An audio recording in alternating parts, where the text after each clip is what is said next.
Shalom, berjumpa kembali dengan saya Rudi Simanjuntak. Saudaraku, dalam Roma pasal yang ke-8 ayat yang ke-15, firman Tuhan berkata bahwa kamu tidak menerima roh perbudakan lagi yang menjadikan kamu takut. Haleluya. Saudara, ketika kita percaya kepada Yesus, kita menerima Dia sebagai Tuhan dan Juru Selamat dalam kehidupan kita. Roh Kudus tinggal dalam kehidupan kita, Roh Kudus berdiam dalam kehidupan kita, Roh Kudus diberikan kepada kita sebagai tanda milik kepunyaan Allah.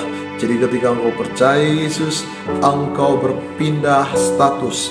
Engkau bukan milik dunia, engkau bukan milik kegelapan, tetapi engkau milik Allah, milik Sang Pencipta, milik Tuhan kita Yesus Kristus. Roh Kudus diberikan di dalam kehidupan kita.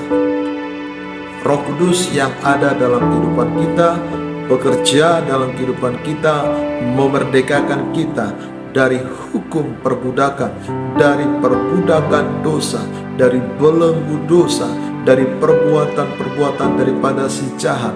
Engkau dimerdekakan dari semua itu, sehingga engkau tidak perlu takut lagi, sehingga engkau tidak lagi hidup dalam tekanan, hidup dalam penderitaan, hidup dalam kesusahan, hidup dalam suatu kehidupan yang jauh dari Tuhan. Tapi Roh Kudus akan membebaskan engkau, memerdekakan engkau dari semua itu, sehingga hidupmu saat ini, ketika engkau sungguh-sungguh ada di dalam Tuhan, hidupmu saat ini berbeda dari hidup yang sebelumnya. Alkitab berkata bahwa engkau dijadikan anak-anak Allah. Anak-anak Allah artinya orang yang berhak menerima warisan setiap janji-janji yang Allah telah janjikan.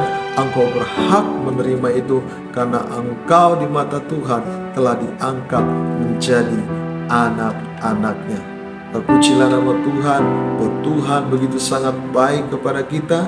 Rohnya ditaruh dalam kehidupan kita, dan kita dijadikan menjadi anak-anaknya. Kalau kita anak-anaknya, berarti setiap apa yang Bapa punya, apa yang Ia miliki, itu menjadi bagian dari hidup kita, itu menjadi warisan kita. Saudaraku, jangan mau hidup dalam intimidasi si iblis, jangan mau hidup dalam tekanan si jahat, bahwa sesungguhnya engkau harus sadari ketika engkau menerima Yesus sebagai Tuhan dan Juru Selamat dalam kehidupanmu, darahnya menyucikanmu dan rohnya diberikan bagimu, dan engkau telah diampuni dosa-dosanya, dan engkau diangkat menjadi anak-anaknya. Sudah selayaknya kita sebagai anak-anak Allah, kita memiliki hubungan yang intim, hubungan yang dekat, hubungan yang harmonis dengan Tuhan. Kita terus merasakan kehadiran Tuhan di sepanjang kehidupan kita.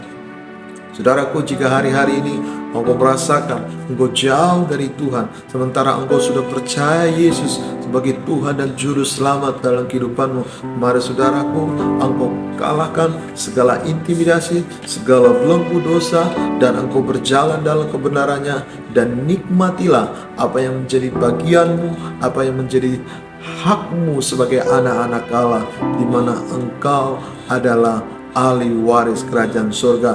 Damai sejahtera, sukacita, hidup berkemenangan, itu menjadi bagianmu sebagai anak-anak Allah. Ulangi sekali lagi, damai sejahtera, sukacita, hidup berkemenangan, hidup yang penuh dengan tubuh yang sehat, tubuh yang diberkati, itu menjadi bagianmu sebagai anak-anak Allah. Kalahkan segala pergumulanmu, kalahkan segala tipu daya manusia iblis. Jangan menjadi lemah, sebab engkau telah diberi kuasa, engkau telah diberi otoritas sebagai anak-anak Allah. Saudaraku, Yohanes pasal 1 ayat 12 berkata bahwa ketika kita percaya, kita dijadikannya menjadi anak-anak Allah. Kita diberikan kuasa menjadi anak-anak Allah. Wow, luar biasa. Bertindaklah dengan otoritas yang telah Tuhan berikan. Sadarilah engkau dan saya, kita semua adalah anak-anak Allah. Hiduplah dalam kebenarannya, alamilah janji Tuhan, maka engkau akan melihat kehidupanmu tidak akan pernah sama lagi. Shalom, Tuhan Yesus memberkati kita semua.